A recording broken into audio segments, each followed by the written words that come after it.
उसमें दूसरा जो जीव अजीव अधिकार है, उसकी 46 नंबर की गाथा तक अपना विषय चला है। आज 47 नंबर की गाथा देखेंगे, जो मैंने दो व्हाट्सअप किया है। उसमें 2 पेज वाला जो व्हाट्सअप है, उसमें से पढ़ेंगे थोड़ा। 97 नंबर पेज लिखा है, उसके ऊपर की जो लाइन है, मतलब उसमें गाथा लिखी हुई है। तो पहले गाथा का जन्म कैसे हुआ, तो गाथा के ऊपर 47 नंबर की गाथा के ऊपर एक लाइन लिखी है कि अब शिष्य पूछता है कि यह व्यवहार ने किस दृष्टांत से प्रवृत्त हुआ है। मतलब क्या कहना चाहते थे कि पहले ये बात आई कि अध्यवसान आदि जो भाव है वो जीव के नहीं है। तो शिष्य ने एक प्रश्न किया था कि आगम में तो अध्यवसान आदि भाव को जीव के कहे है, और आप मना कर रहे हो। तो 46 नंबर की गाथा में उसका उत्तर दिया था कि अध्यवसान आदि भाव है, उसको व्यवहार से जीव को कहा है। तो उसको और जिज्ञासा बढ़ी कि आपने व्यवहार से जीव का कहा, तो व्यवहार नहीं का कुछ दृष्टांत देके बताओ कि व्यवहार ने किस प्रकार से काम करता है। तो यहाँ अब प्रश्न पूछा कि यह व्यवहार ने किस दृष्टांत से प्रवृत्त हुआ है। मतलब यद्यवसान जीव के है ऐसा कहने वाला जो व्यवहार नहीं है, वो व्यवहार नहीं यहाँ पे कैसे, मतलब वो काम करता है, उसका उपयोगिता क्या है, वो आप दृष्टांत से समझाओ। तो उसको यहाँ उपोद्घाट में जो प्रश्न किया, उसके उत्तर के रूप में 47 और 48 नंबर की गाथा लिखी। 47 नंबर की गाथा में अपने गाथा पढ़ेंगे पहले। निर्गमन इश्नूप का हुआ, निर्देश सैन्य समूह में, व्यवहार से कहलाय यह, पर भूप इसमें एक है। तो 48 नंबर की गाथा नीचे है, उसको देखेंगे। त्यो सर्व अध्यवसान आदिक अन्य भाव जो जीव है, शास्त्रण किया व्यवहार, पर वहां जीव निश्चय एक है। देखो 47 48 नंबर की गाथा में किस प्रकार से दृष्टांत देके व्यवहार ने का कथन को समझाया। तो गाथार्थ में देखे तो थोड़ा स्पष्ट हो जाएगा कि गाथार्थ में लिखा है, जैसे कोई राजा सेना सहित निकला, वहां यह राजा निकला, इस प्रकार जो यह सेना के समुदाय को कहा जाता है, सो वह व्यवहार से कहा जाता है। तो राजा निकलता है सेना सहित, तो वहां सेना सहित राजा निकला ऐसा व्यवहार से कहा जाता है। उस सेना में देखे तो राजा तो एक ही निकला है। बस इसी प्रकार अध्यवसान आदि अन्य भावों को यह जीव है, इस प्रकार परमागम में कहा है, सो व्यवहार किया है। मतलब अध्यवसान आदि भाव को जीव कहा, वो व्यवहार से किया कहा है। यदि निश्चय से विचार किया जाए तो उसमें जीव तो एक ही है। इसको और थोड़ा समझते हैं। मैंने दूसरा व्हाट्सअप किया है, उसमें 5-6 पेज है। उसमें पहला पेज है 128 नंबर का, उसको अपने देखेंगे। तो उसकी 4 लाइन छोड़ के अपने पढ़ रहे हैं कि वहां लिखा भी है गाथा 47 और 48 संबंधित प्रश्न। उसमें एक प्रश्न है कि अध्यवसान आदि भाव निश्चय से जीव के नहीं है, तथा व्यवहार से जीव के है, इस कथन को आचार्य ने किस उदाहरण से स्पष्ट किया है, ये प्रश्न हुआ। और उसके उत्तर में गाथा है। तो उत्तर में बोलते हैं कि अध्यवसान आदि भाव जीव के है, ऐसा 46वीं गाथा में कथन आया है।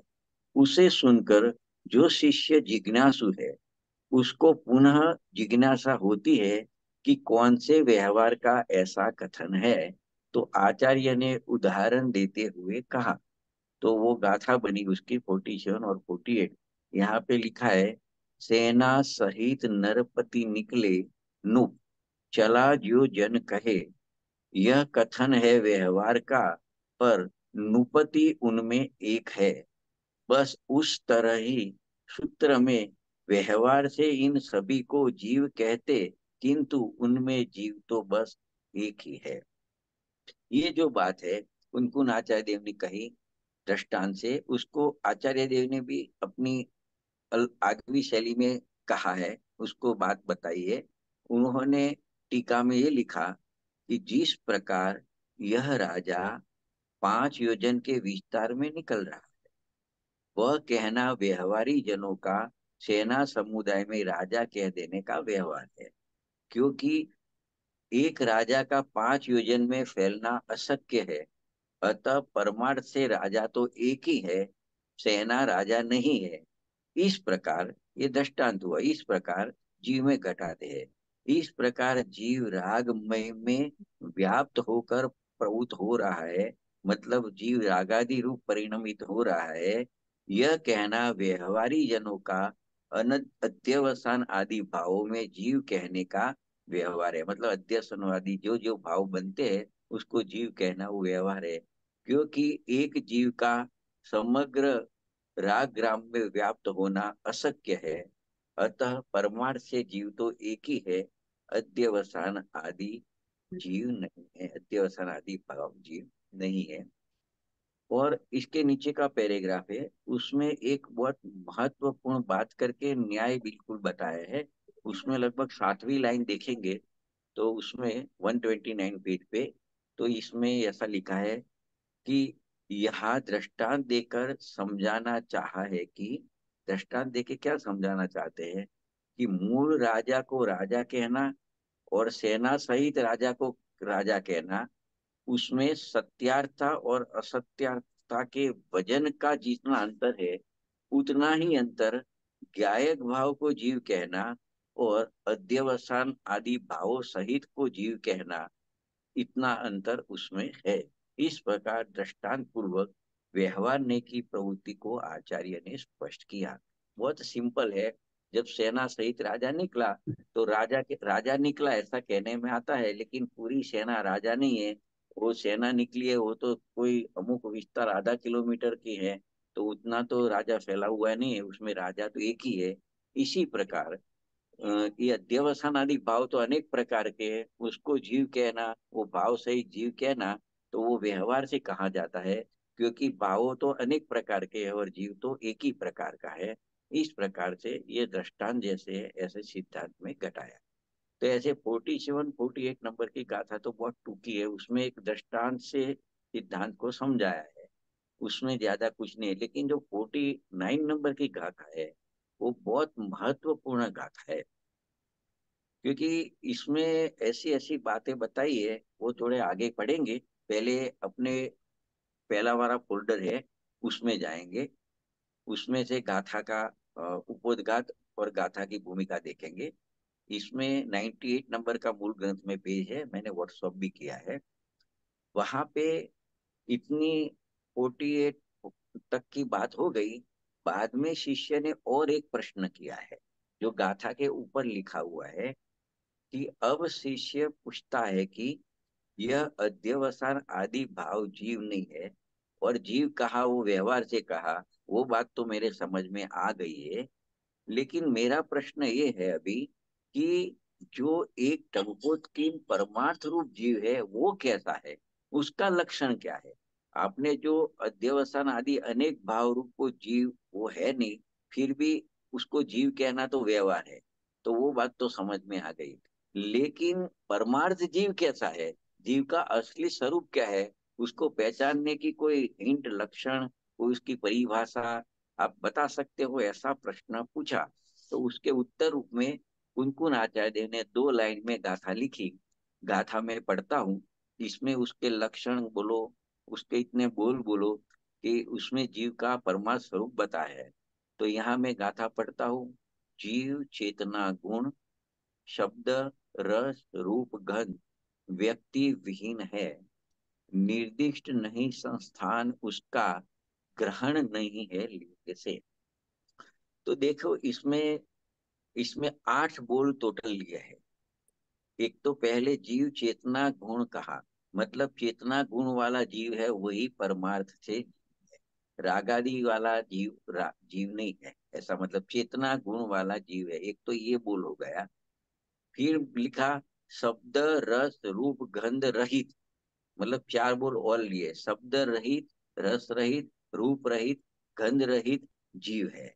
तो चार बोल और हो गए, तो पांच हो गए। फिर व्यक्ति विहीन लिखा, उसको ऐसे भी कह सकते अव्यक्त है। जो अव्यक्त है वो आत्मा है। तो अव्यक्त भी एक आत्मा का मतलब आइडेंटिटी है। अव्यक्तपना वो आत्मा की आइडेंटिटी बताई गाथा में। कि निर्दिष्ट नहीं संस्थान उसका, मतलब आत्मा को अनिर्दिष्ट संस्थान कहा। संस्थान यानी आकार। कोई भी आकार से आत्मा नक्की नहीं होता है, क्योंकि आत्मा का बाहर दिखता है ऐसा कोई आकार है नहीं। आत्मा का आकार तो है, क्योंकि आत्मा में प्रदेशत्व गुण है। तो प्रदेशत्व गुण तो सामान्य गुण है, छह छह द्रव्य में है, तो जीव द्रव्य में भी है। तो जीव का भी आकार है, लेकिन जीव का आकार है वो चैतन्य आकार कहा जाता है। या तो उसका असंख्य प्रदेश वही उनका आकार है। बाहर में जो आकार दिखते हैं वो आकार से जीव को पहचाना नहीं जा सकता। तो निर्दिष्ट नहीं संस्थान उसका, यानी उसका यानी जीव का, उसको अनिर्दिष्ट संस्थान ऐसे बोलेंगे। अनिर्दिष्ट संस्थान का प्रयोग आगे टीका में आएगा। फिर ग्रहण नहीं है लिंग से, वो आत्मा का कोई भी लिंग से ग्रहण नहीं होता है। मतलब उसको अलिंग ग्रहण कहेंगे, आत्मा अलिंग ग्रहण है। तो क्या आठ बोल क्या हो गए? आत्मा चेतना गुण रूप है, आत्मा शब्द से रहित है, आत्मा रस से रहित है, आत्मा रूप से रहित है, आत्मा गंध से रहित है, आत्मा अव्यक्त है, आत्मा अनिर्दिष्ट संस्थान है, और आत्मा अलिंग ग्रहण है। तो ऐसे आठ बोल हुए।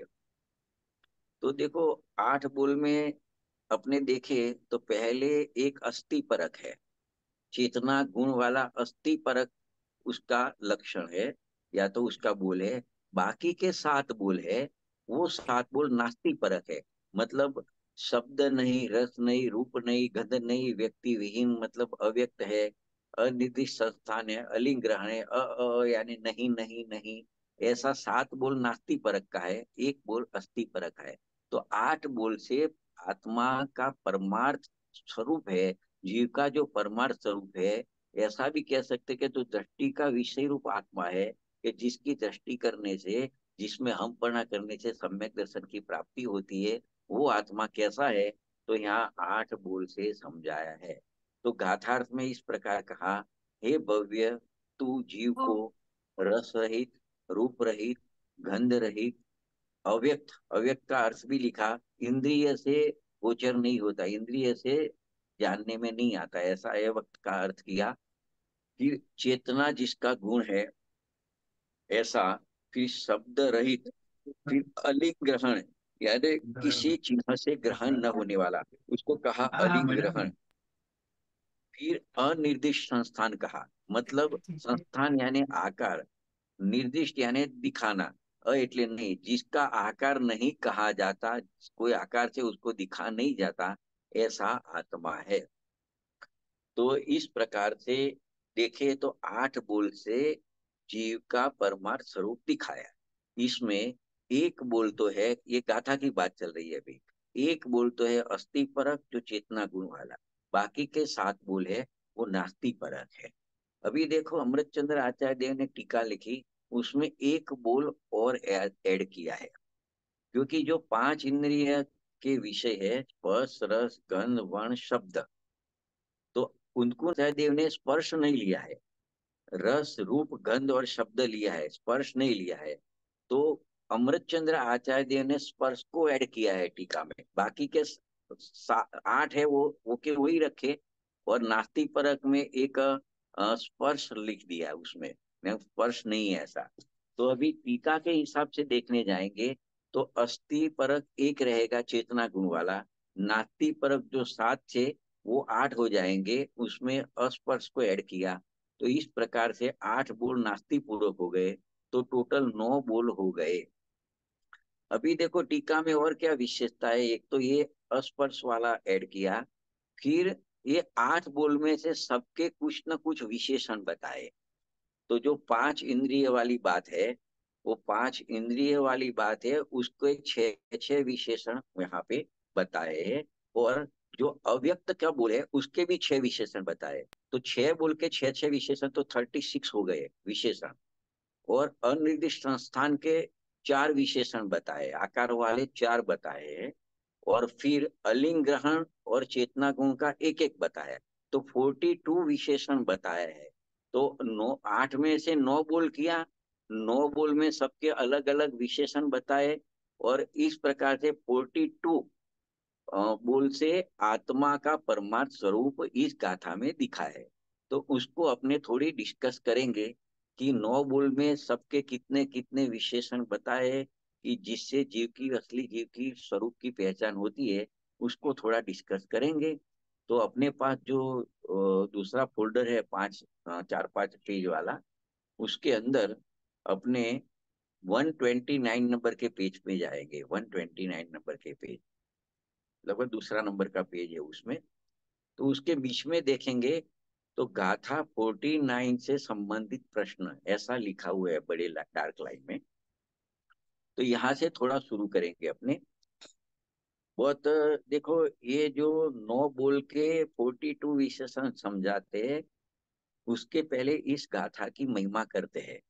इसमें क्या है, देखो पहला प्रश्न क्या लिखा है, 130 नंबर का प्रश्न है। इस समय सार की 49वीं गाथा जिनागम की सर्वाधिक लोकप्रिय गाथा है। स्पष्ट करो क्यों लोकप्रिय गाथा है। तो यहाँ मुख्य 2 कारण यहाँ पे उसकी चर्चा की है। कि देखो, उत्तर देखते हैं कि जीव अजीव अधिकार के प्रारंभ से ही आचार्य देव कहते आ रहे हैं कि यद्यपि अध्यवसान आदि भावों को जिनागम में भी विभिन्न अपेक्षाओं से जीव कहा गया है, तथापि वह पारमार्थिक जीव नहीं है। अतः प्रश्न पूछा कि यदि अध्यवसान आदि भाव जीव नहीं है, तो फिर एक टंकोत्कीर्ण परमार्थ स्वरूप जीव कैसा है, उसका स्वरूप क्या है। इस प्रश्न के उत्तर स्वरूप परमार्थ जीव का स्वरूप बताने वाली यह गाथा है। तो इसमें से ये निकला कि यह गाथा भगवान आत्मा का, परमार्थ जीव का पारमार्थिक स्वरूप बताने वाली होने से ये समय सार की महत्वपूर्ण गाथाओं है, उसमें की एक गाथा ये है। तो एक कारण तो ये बताया। अभी दूसरा कारण 130 नंबर के पेज पे चर्चा की है। उसमें दूसरी लाइन में पढ़ रहा हूं कि समय सार के अतिरिक्त यह गाथा आचार्य कुंद कुंद देव के शेष परमागमों में भी व्याप्त होती है। और महत्वपूर्ण बात यह है कि कुंद कुंद आचार्य देव के 3 प्राभूतों पर टीका करने वाले अमृत चंद्र आचार्य ने तीनों ग्रंथ में अलग अलग प्रकार से अर्थ किया है, जो कि अपने आप में अद्भुत है। मतलब ये कुंकुन आचार्य देव ने अपने 5 परमागम है, समय सार, नियम सार, प्रवचन सार, पंचास्तिक व अष्टपाउर, पांचों ग्रंथों में ये गाथा रख दी है। एक बात तो ये बताइए, उसमें देखे तो देखो ये समय सार में 49 नंबर की गाथा है, प्रवचन सार में 172 नंबर की गाथा है। अभी प्रवचन सार की 172 है, तो पिछले 2 डिजिट है उसको 72 के 27 कर दो, तो 127 नंबर पंचाशती काय में है। फिर नियम सार में 46 है, नियम सार में 46 नंबर की यही गाथा है बैठी। और यहाँ 46 है, उसको उल्टा कर दो तो 64 नंबर की गाथा अष्ट पाउड़ के भाव पाउड़ में है। तो इस प्रकार से पांचों परमागम में कुंकुन आचार्य देव ने ये गाथा लिखी है। इसके अलावा देखे तो एक पद्मनंदी पंचविंशतिक का ग्रंथ है, उसमें भी ये गाथा है। एक नेमिचंद्र आचार्य की बृहद द्रव्य संग्रह है ग्रंथ, उसमें भी ये गाथा है। उसके अलावा देखे तो धवला जो ग्रंथ है अपना, उसके तीसरे भाग में भी ये गाथाएं, ऐसे अनेकों गाथाओं में इस ये गाथा रखी हुई है। इसके लिए ये गाथा महत्वपूर्ण गाथा है। और अमृत चंद्र आचार्य देव ने कुंदकुन आचार्य देव के 5 परमागम में से 3 परमागम में उनकी टीका की। तो अमृत चंद्र, वही अमृत चंद्र आचार्य देव ने उसमें से अलग अलग माल दिखा है, उसकी अलग अलग प्रकार से उसका महत्व दिखा है। उसमें ज्यादा डिटेल में नहीं जाते हैं, क्योंकि यहाँ जो अलिंग ग्रहण के बोल आएंगे, इसमें इसमें 4 विशेषण दिया है। और 172 गाथा है प्रवचन सार की कुनकुनाते देखी, उसकी टीका की अमृताचार्य ने, आचार्य ने, तो उसके 20 बोल बनाए हैं, 20 विशेषण बताए। मतलब इसको बहुत गहराई से तीनों ग्रंथ में टीका करके अलग अलग तरीके से परमार्थ जीव का स्वरूप समझा है। तो ये ऐसा स्वरूप है, अगर जीव परमार्थ स्वरूप को समझ लेवे तो अभी उसको सम्यक दर्शन ज्ञान चारित्र की प्राप्ति हो जावे। तो ऐसा आत्मा बताने वाली, आत्मा का परमार्थ स्वरूप बताने वाली गाथा है। इसके लिए गाथा बहुत महत्वपूर्ण गाथा है। अभी देखो ये गाथा के अंतर्गत दूसरा प्रश्न है 131 नंबर का। इसमें प्रश्न है, इस गाथा में परमार्थ जीव का स्वरूप किन विशेषताओं से स्पष्ट किया है, उसका वर्णन करें। तो देखो उत्तर देखेंगे, परमार्थ जीव का स्वरूप बताते हुए आचार्य देव ने गाथा लिखी। गाथा पढ़ता हूँ कुनकुन आचार्य देव की। रस मरुवम गंधम अव्यक्तम चेदना गुणम सदम नानम लिंग्रहणम जीवम मणिदिठण संठाणम। क्या कहते हैं, आचार्य देव ने 8 बोल कहे कुनकुन आचार्य देव ने, जो आगे अपने गाथा पढ़ी थी मूल ग्रंथ में, वहां से चर्चा की थी। आचार्य ने 8 बोल कहे। कौन से 8 बोले? कि जीव अरस है, दूसरा बोल जीव अरूप है, तीसरा बोल जीव अगंध है, चौथा बोल जीव अव्यक्त है, पांचवा बोल जीव चेतना गुण वाला है, छठा बोल जीव अशब्द है, सातवां बोल जीव अलिंग्रह है, और आठवां बोल जीव अनिर्दिष्ट संस्थान है। तो देखा था आपने, इसमें 7 बोल है वो नास्ति परक है, और एक बोल है चेतना गुण वाला, वो अस्थि परक है। अभी देखो ये तो कुनकुन आचार्य देव ने ऐसे 8 बोल से जीव का परमार्थ स्वरूप बताया।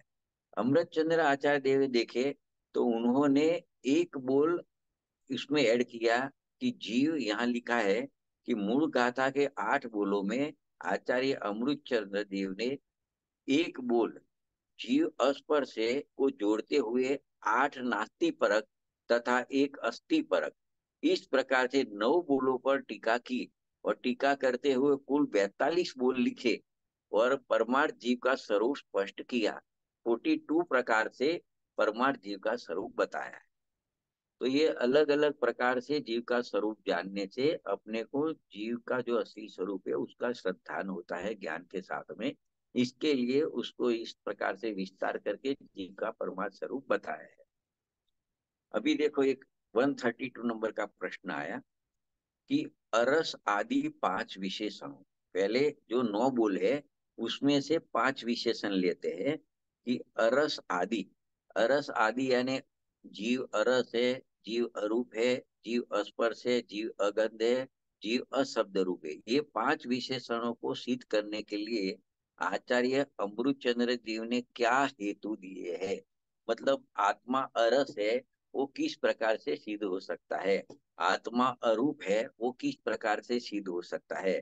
जब आत्मा अरस है, अरूप है, ऐसा जानोगे तो ही आपने परमार्थ से जीव को जाना। तो उसके हेतु दिए है, उसके कारण दिए है, कि आत्मा क्यों अरस है, क्यों अरूप है, क्यों स्पर्श है, क्यों अगंध है, और क्यों अशब्द है। तो उसको स्पष्ट करने के लिए प्रश्न पूछा। तो उत्तर देते हैं 131 नंबर के पेज पे, कि आत्मा के पारमार्थिक स्वरूप को स्पष्ट करते हुए आचार्य ने 9 बोल लिए। उनमें से पंचेंद्रिय संबंधी स्पष्टना, रसना, ध्यान, चक्षु और कर्ण, ये 5 इंद्रिया है। तो ये पंच इंद्रिय संबंधी 5 बोलों की व्याख्या आचार्य ने इस प्रकार की है। तो देखो वो 5 इंद्रिय में से अभी अभी अशब्द को नहीं लेंगे, अभी अभी लेंगे अरस, अरूप, अगंध और स्पर्श। मतलब रसना इंद्रिय, रसना इंद्रिय लेंगे, वही घ्राण इंद्रिय लेंगे, फिर स्पर्श इंद्रिय लेंगे, और चक्षु इंद्रिय लेंगे। वो 4 इंद्रिय का विषय है, वो आत्मा नहीं है। तो आत्मा उससे रहित अरस है, अरूप है, अगंध है, अस्पर्श है।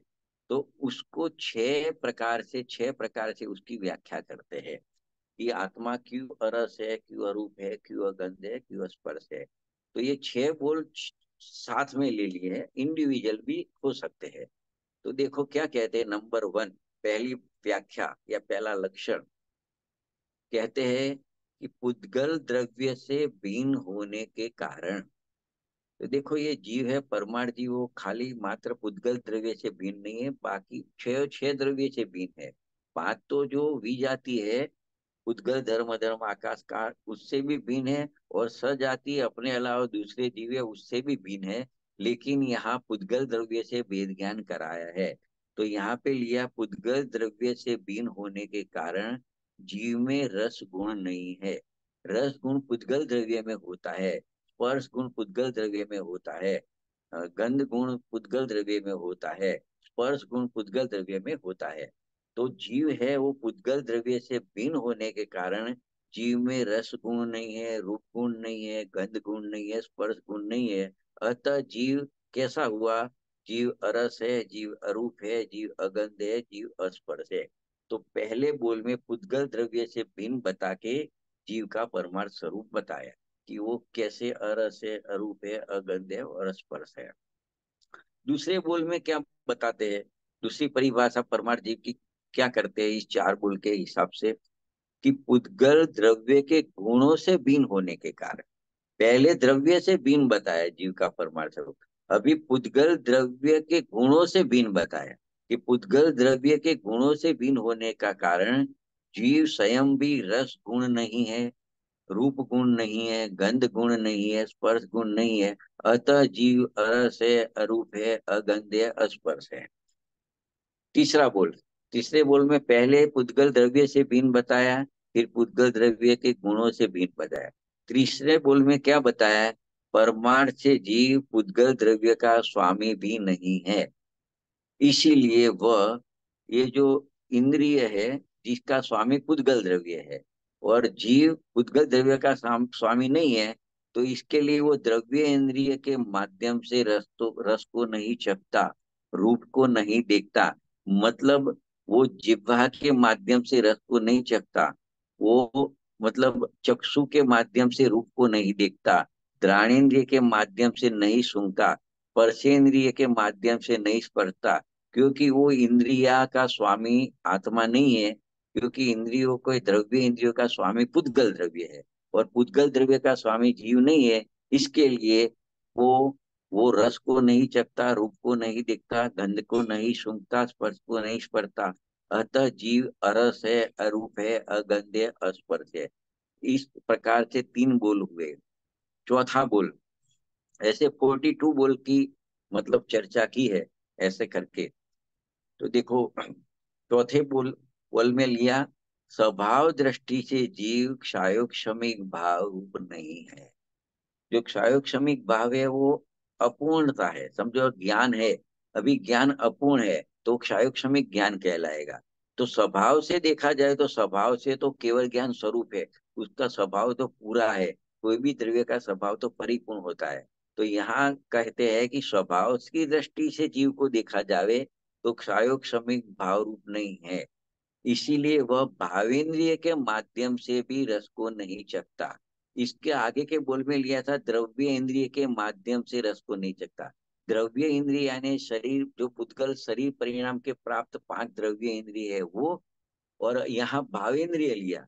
भावेंद्रिय ने वो द्रव्य इंद्रिय के माध्यम से जो अपना क्षायोक्षमिक ज्ञान खंड खंड रूप प्रवृत्त होता है, उसको भावेंद्रिय कही जाती है।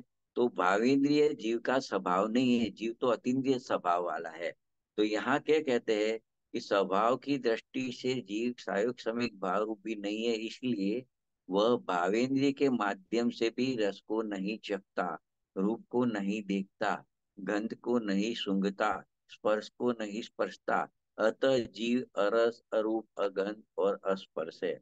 ऐसे चार बोल हुए। पहले बोल में पुद्गल द्रव्य से भिन्न ऐसा बताया, दूसरे बोल में पुद्गल द्रव्य से गुणों से भिन्न ऐसा बताया, तीसरे बोल में बोला परमार्थ से जीव का स्वभाव, वो जीव पुद्गल द्रव्य का स्वामी नहीं है। इसके लिए द्रव्य इंद्रिय का स्वामी पुद्गल द्रव्य है, जीव पुद्गल द्रव्य का स्वामी नहीं है, इसलिए द्रव्य इंद्रिय से भी वो देखता नहीं, चखता नहीं, सूंघता नहीं, स्पर्श नहीं करता, इसके लिए अरस स्पर्श है।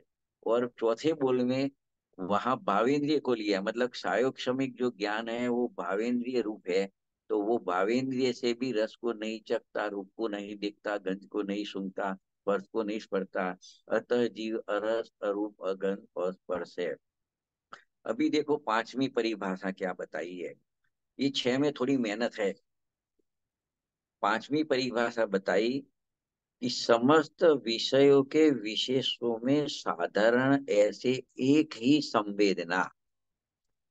मतलब देखो, विषय समस्त विषय उसके विशेषों, उसमें साधारण देखो तो विशेषों कितने भी है, यहाँ तो ससंवेदनी होता है एक। मतलब सामने कितने भी पदार्थ हो, यहाँ तो ज्ञान ही होता है पदार्थ का। तो यहाँ क्या लिखा, समस्त विशेषों के विशेषों में साधारण ऐसे एक ही संवेदन, एक ही, मतलब रस वेदना, रूप वेदना, गंध वेदना, स्पर्श वेदना परिणाम को पाकर, मतलब रस का ज्ञान करता है, रूप का ज्ञान करता है, गंध का ज्ञान होता है, स्पर्श का ज्ञान होता है, लेकिन वो रस को नहीं चखता, रूप को नहीं देखता, गंध को नहीं सूंघता, स्पर्श को नहीं स्पर्शता। अतः जीव अरस अरूप अगंध और अस्पर्श है। क्योंकि संवेदन करना जीव का स्वभाव है, तो ज्ञान का ही संवेदन होता है, यहाँ ऐसा कहना है। शॉर्ट में इतना ले सकते हैं। अभी छठे नंबर में देखे क्या अंतिम व्याख्या की छठे विशेषण की, कि समस्त ज्ञेयों का ज्ञान होने पर भी, जितने भी ज्ञेय पदार्थ है अपनी आत्मा के अलावा, जितने भी दूसरे पदार्थ है वो पर ज्ञेय है, तो वो सबका ज्ञान होने पर भी सकल ज्ञेय के ज्ञायक, मतलब उनको मात्र जानने वाला है, तो उनके साथ तादात्म्य रूप नहीं होता। जितने ज्ञेय है उसको जानने का तो स्वभाव है, लेकिन जिस ज्ञेय को जानता है उसके साथ तादात्म्यपना नहीं होता, एकमेकपना नहीं होता है। इसके लिए रस रूप गंध स्पर्श के ज्ञान रूप में परिणमित होने पर भी स्वयं स्पर्श रूप परिणमित नहीं होता, रस रूप गंध रूप परिणमित नहीं होता। अतः जीव अरस अरूप अगंध तथा अस्पर्श है। तो देखो इसमें चार बोल साथ में लिए है और छह विशेषण लिए, तो चारे को छह छह विशेषण ले सकते हैं अलग अलग से। खाली रस को ले सकते हैं, खाली गंध को ले सकते हैं, खाली रूप को ले सकते हैं, खाली स्पर्श को, खाली शब्द को उसको ले सकते हैं, तो स्पर्श को। तो इस प्रकार से समझो अभी छह विशेषण हुए, तो चार के अलग अलग छह बनावे इंडिविजुअल, तो ऐसे चार के 24 हो जाए। यहाँ चारों को एक साथ में समेट लिया है, क्योंकि कॉमन बात है, जो स्पर्श में बात की है वही रस में ली, वही गंध में ली, वही स्पर्श में ली, तो ये कॉमन बात की है। तो ऐसे 24 बोल तो ये हो जाते हैं, जो छह बोल की जगह पे 24 बोल हो सकते हैं। तो यहाँ एक साथ में ले लिए, तो इतने विशेषण तो आ गए।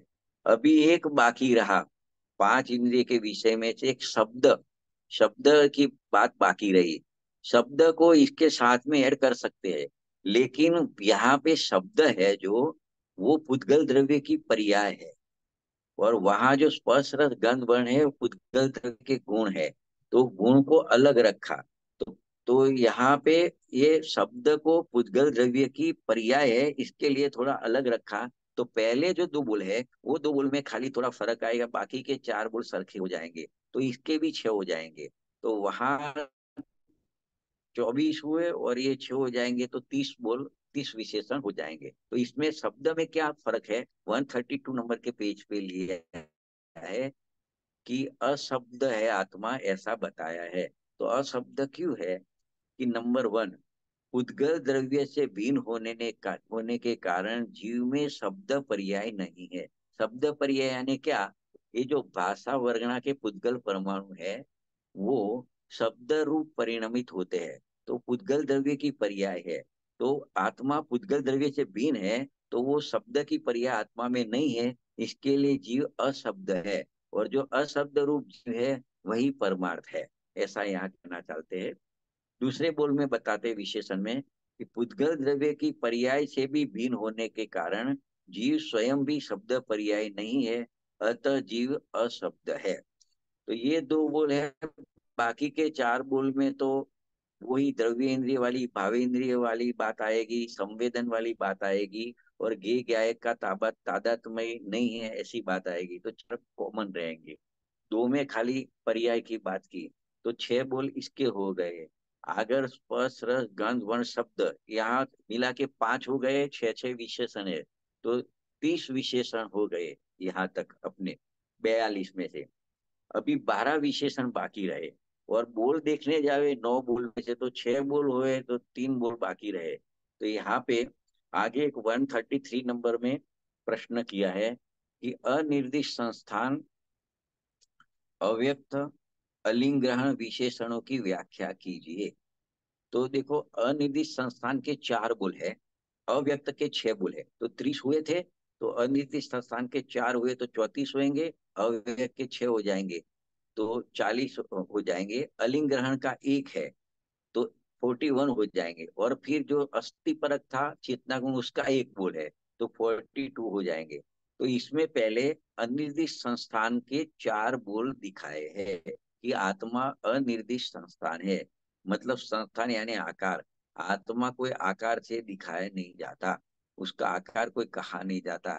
तो उसमें पहले नंबर का विशेषण है वो यहाँ इस प्रकार लिया है कि पुद्गल द्रव्य से रचित शरीर, ये शरीर है पुद्गल द्रव्य से बना हुआ है, तो उसका एक आकार है। तो वो आकार से जीव को संस्थान वाला यानी आकार वाला नहीं कहा जा सकता, अतः जीव अनिर्दिष्ट संस्थान है। तो पहले तो ये शरीर लिया, शरीर के आकार से जीव का आकार नहीं कहा जाता, इसके लिए वो अनिर्दिष्ट संस्थान है। क्योंकि कोई भी शरीर में जावे, मनुष्य शरीर में जावे, देव शरीर में जावे, नरक शरीर में जावे या तिर्यन शरीर में जावे, तो बाहर का आकार तो बदल जाएगा, लेकिन इसके लिए वो आकार तो जीव का है ही नहीं, वो तो पुद्गल का आकार है। वो शरीर पुद्गल शरीर का आकार है। और आत्मा तो चैतन्य आकार से ही रहा हुआ है। इसके लिए पहले बोल में लिया कि ये जो शरीर का आकार है उससे वो जीव का आकार उससे कहा नहीं जाता, इसके लिए जीव अनिर्दिष्ट संस्थान है। दूसरे बोल में समझाते हैं, अपने नियत स्वभाव से अनियत संस्थान वाले अनंत शरीरों में रहता है, अतः जीव अनिर्दिष्ट संस्थान है। मतलब अलग अलग शरीर में जीव गया, चींटी में गया, हाथी में गया, घोड़े में गया, माखी में गया, मच्छर में गया, अलग अलग अनियत संस्थान वाले अनंत शरीरों में रहता है जीव। फिर भी उसका स्वभाव तो नियत है। नियत है मतलब वो तो असंख्यात प्रदेशी फिक्स है उसका आकार। तो वो वो अनियत संस्थान वाले शरीर में रहता है, फिर भी अपने नियत स्वभाव से ही रहता है, अतः जीव अनिर्दिष्ट संस्थान है। तो 2 बोल इसके हो गए अनिर्दिष्ट संस्थान के। तीसरे बोल में क्या कहते हैं कि संस्थान नामक नामकर्म का विपाक, मतलब जो गात्या कर्म की 4 प्रकृति है, ऐसे 8 प्रकृति है, 4 घाती 4 अघाती। उसमें अघात्या कर्म की 4 प्रकृति है, नाम आयु वेदनीय गोत्र। उसमें नाम कर्म की 93 प्रकृतियां है। उसमें एक संस्थान नामक नाम कर्म है। और संस्थान नामक नाम कर्म का विपाक यानी उदय आता है। तो जिस प्रकार का 5 प्रकार के संस्थान होता है, तो जैसा कर्म का उदय आता है ऐसा जीव का आकार बन जाता है। तो वो तो खाली पुद्गल में ही कहा जाता है, ये आकार पुद्गल का है ऐसा कहा जाता है। जीव में वो कर्म भी नहीं है, कर्म का विपाक भी नहीं है, और वो कर्म के विपाक से बनने वाला आकार भी जीव को नहीं है। इसके लिए जीव अनिर्दिष्ट संस्थान है। 3 बोल हो गए, उसके 4 बोल है, तो चौथा जो है विशेषण वो इस प्रकार से बताया, बीन संस्थान रूप से परिणमित समस्त वस्तुओं के स्वरूप के साथ स्वाभाविक संवेदन शक्ति से संबंधित होने पर भी जीव समस्त लोक के मिलाप से रहित है। थोड़ा लंबा है, इसमें क्या कहना चाहते हैं कि अलग अलग आकार वाली चीज रहती है घर में, जैसे मेज होता है, चेयर होती है, पंखा होता है, ट्यूबलाइट होता है, बर्तन होते हैं। तो अलग अलग आकार वाली चीज होती है। तो अपना स्वभाव है सबको जानने का, तो सबको जानता तो है, लेकिन उसके साथ मिलाप से रहित है, मतलब उसके जैसा बन नहीं जाता, उस रूप बन नहीं जाता, उस आकार रूप जीव नहीं हो जाता। देखता तो है अनेक आकार को सामने, लेकिन जीव उसको देखता है फिर भी उस आकार रूप नहीं हो जाता, इसके लिए जीव अनिर्दिष्ट संस्थान है। इस प्रकार 4 हेतु दिए जीव क्यों अनिर्दिष्ट संस्थान है। तो ये 4 हेतु से आत्मा को अनिर्दिष्ट संस्थान है ऐसा समझाया। तो इस प्रकार से पहले पांच इंद्रिय वाले जो पांच थे उसके छह छह बोल तो 30 लिए थे, चार अनिर्दिष्ट संस्थान के लिए, तो 34 विशेषण अभी हो गए। अभी अव्यक्त की बात है। जो व्यक्त नहीं है वो अव्यक्त है। व्यक्त नहीं है मतलब इंद्रिय से जो दिखता नहीं है, ये इंद्रियों के माध्यम से, इंद्रिय ज्ञान से दिखता नहीं है, वो अव्यक्त है, इसके लिए अव्यक्त कहा। तो आत्मा अव्यक्त है ऐसा कहना है। तो उसकी व्याख्या करते हुए उसके छह हेतु दिए, आत्मा क्यों अव्यक्त है। इसमें बहुत मतलब गंभीरता है ये बोलों में, ये छह बोल में। ये छह बोल होंगे तब अपने 40 हो जाएंगे, फिर दो बाकी रहेंगे। तो देखो इसमें अव्यक्त क्यों है, उसके हेतु देते हैं। नंबर 1, षड द्रव्यात्मक लोक ज्ञेय है। मतलब छह द्रव्य से भरा हुआ लोक है, ये लोक आकाश है, छह द्रव्य से भरा हुआ है और वो व्यक्त है, और जीव उससे भिन्न है, इसके लिए जीव अव्यक्त है। मतलब छह द्रव्य से भरा हुआ लोक है, वो लोक व्यक्त है, वो दिखता है अपने को आंख से, मतलब इस प्रकार से कहने का मतलब। तो वो सामने है अपने, तो वो व्यक्त है। तो वो उससे अपना आत्मा भिन्न है, तो आत्मा को अव्यक्त कहा। एक तो ये कारण है, इसमें बहुत चर्चा हो सकती है, लेकिन सामान्य रूप से कह सकते हैं कि सामने जो छह द्रव्य है वो व्यक्त है, आत्मा उससे भिन्न है, इसलिए आत्मा अव्यक्त है। दूसरे नंबर में क्या है, दूसरा हेतु क्या लेते हैं, कसाय चक्र रूप भावक भाव व्यक्त है। मतलब ये जो कषाय होती है, राग देश होते हैं, अशुभ राग होता है, शुभ राग होता है, वो भावक का भाव है। भावक यानी जो कर्म का विपाक आता है, उदय आता है, तो उसका भाव है। जीव उससे भिन्न है, मतलब जितने प्रकार के रागादि भाव है, कसाय भाव है, उससे जीव भिन्न है, इसके लिए वो भाव व्यक्त है, और जीव उससे भिन्न है, इसके लिए जीव अव्यक्त है। तो दो हेतु तो दिए। तीसरा हेतु बोलते हैं, चित सामान्य में चैतन्य की समस्त व्यक्तियां निमग्न होने से जीव अव्यक्त है। फिर से, चित सामान्य में चैतन्य की समस्त व्यक्तियां निमग्न होने से जीव अव्यक्त है। तो चैतन्य की जितनी सत्ता है वो चित सामान्य में रहती है, तो वो अव्यक्त है, ऐसा यहाँ पे कह रहे हैं। 4 नंबर में, क्षणिक व्यक्ति मात्र नहीं होने से जीव अव्यक्त है। क्षणिक यानी वर्तमान पर्याय को व्यक्त बोला जाता है। तो वो वर्तमान पर्याय जितना जीव का स्वरूप नहीं है, क्योंकि पर्याय तो क्षणिक है और आत्मा तो स्वभाव से त्रिकाल है। तो क्षणिक एक समय की पर्याय व्यक्त होती है, उतना जीव नहीं है, इसके लिए जीव अव्यक्त है, ऐसा कहने में आता है। फिर क्या कहते हैं कि 5 नंबर, व्यक्तता और अव्यक्तता एक में मिश्रित रूप से प्रतिभास होने पर, यानी क्या कहते हैं कि व्यक्त तो पर्याय है, अव्यक्त अपना त्रिकार स्वभाव है। तो अपने स्वभाव को जानते हुए जानने वाली पर्याय को जानना एक साथ में, तो ऐसा तो हो सकता है। फिर भी वह केवल व्यक्त का को स्पर्श नहीं करता, मतलब वो आत्मा है, वो पर्याय जो व्यक्त है उसको स्पर्श नहीं करता है, इसके लिए जीव अव्यक्त है, ऐसा कहा है। वो प्रगट पर्याय को जान तो सकता है, व्यक्त पर्याय को जान तो सकता है, लेकिन वो व्यक्त पर्याय को स्पर्श नहीं करता, इसके लिए वो व्यक्त अव्यक्त है, ऐसा इधर कहा। और छठा जो बोल है, छठा बोल इस तरह से है, स्वयं अपने से ही बाह्य अभ्यंतर स्पष्ट अनुभव में आने पर भी व्यक्तता के प्रति उदासीन रूप से प्रकाशमान है। मतलब क्या कहते हैं कि बाह्य अंतरंग जो कुछ भी है वो अपने ज्ञान में आता है, तो जो व्यक्त होता है, अंतरंग रूप हो कि बाह्य रूप है, वो अपने ज्ञान में आता है, तो वो व्यक्त है। फिर भी उसके प्रति उदासीन नहीं रहता है, उस रूप नहीं होता, उसको अपना नहीं मानता, तो उसके लिए उसको अव्यक्त कहने में आता है। तो इस प्रकार से छह बोल से अव्यक्त को के हेतु दिए।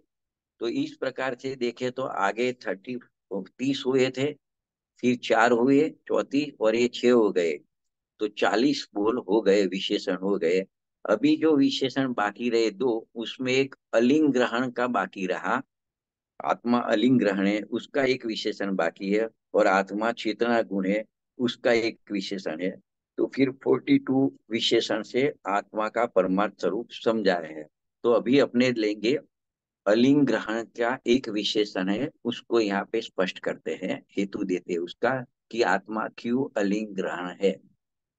तो यहाँ लिंग यानी चिन्ह, यहाँ जितने भी चिन्ह बताए रस स्पर्श गंध वर्ण शब्द संस्थान और व्यक्त का, उसका अभाव है आत्मा में। आत्मा के स्वभाव में उसका अभाव है। फिर भी वह ससंवेदन ज्ञान के बल से स्वयं सदा प्रत्यक्ष होने से अकेले अनुमान से ही नहीं जाना जाता, अतः जीव अलिंग ग्रहण है। तो इस प्रकार से अलिंग ग्रहण वाला एक बोध यहाँ पे लिया है। और यहाँ अब बाकी रहा चेतना गुण के विशेषण क्या है, उसको स्पष्ट करने का एक प्रश्न है, 134 नंबर का अंतिम प्रश्न है, और अंतिम विशेषण भी अंतिम बोल का। उसमें क्या कहते हैं कि उसकी 5 लाइन छोड़ देते हैं उत्तर की, और फिर आगे लेते हैं। जिसने अपना मतलब चेतना गुण की विशेषता अमृत चंद्र आचार्य देव ने इस प्रकार से बताई है, जो मैं पढ़ रहा हूँ। बहुत मार्मिक बात है, महत्वपूर्ण बात है कि जिसमें जिसने अपना सर्वस्व वेद विज्ञानियों को सौंप दिया है, ऐसा चेतना गुण है। एक बात, जो समस्त लोक को ग्रासीभूत करके अत्यंत तृप्ति से मंथर हो गया है, ऐसा चेतना गुण है। देखो, एक ही बात, एक ही चीज को अलग अलग तरीके से समझाइए। उपशांत हो गया है, अत्यंत स्वरूप सौख्य से तृप्त होने के कारण बाहर निकलने को अनुद्यमी हो गया है, अतः कभी भी किंचित मात्र भी चलायमान नहीं होता, और जीव से भिन्न अन्य द्रव्यों में नहीं पाए जाने के कारण स्वभावभूत है। ऐसा चेतना गुण समस्त विवादों का नाश करने वाला है, सदा अपने अनुभव में आने वाले है। ऐसे इस चेतना गुण के द्वारा जीव सदा प्रकाशमान है, अतः जीव चेतना गुण वाला है। इस प्रकार चेतना गुण वाला विशेषण की व्याख्या की। इस प्रकार से एक बोल ये पूरा हुआ। इस प्रकार से देखे तो 5 इंद्रियों के विषय में 6 6 मिला के 30 बोल हुए। फिर अनिर्दिष्ट संस्थान के 4 बोल हुए। फिर अव्यक्त के 6 बोल हुए। फिर अलिंग ग्रहण का एक बोल हुआ, और फिर चेतना गुण का एक बोल हुआ। इस प्रकार से 42 बोल या 42 विशेषण या 42 हेतु देके आचार्य अमृतचंद्र आचार्य देव ने जीव का परमार्थ स्वरूप सिद्ध किया है।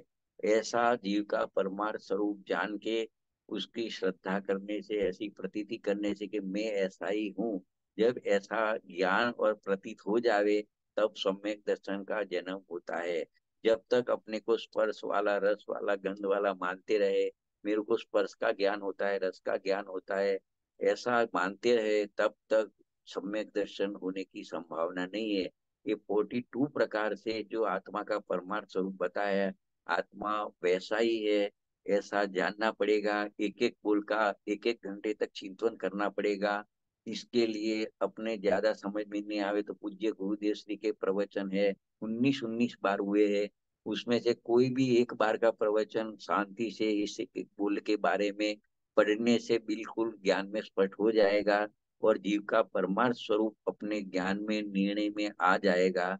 और ऐसा निर्णय करने के बाद ऐसे स्वरूप में प्रतीति करने से नियम से सम्यक दर्शन की प्राप्ति होएगी होएगी होएगी। और जब सम्यक दर्शन होने से जो शास्त्र के आधार से परमार्थ जीव का ज्ञान कहा था, वो ज्ञान भी सम्यक ज्ञान हो जाएगा।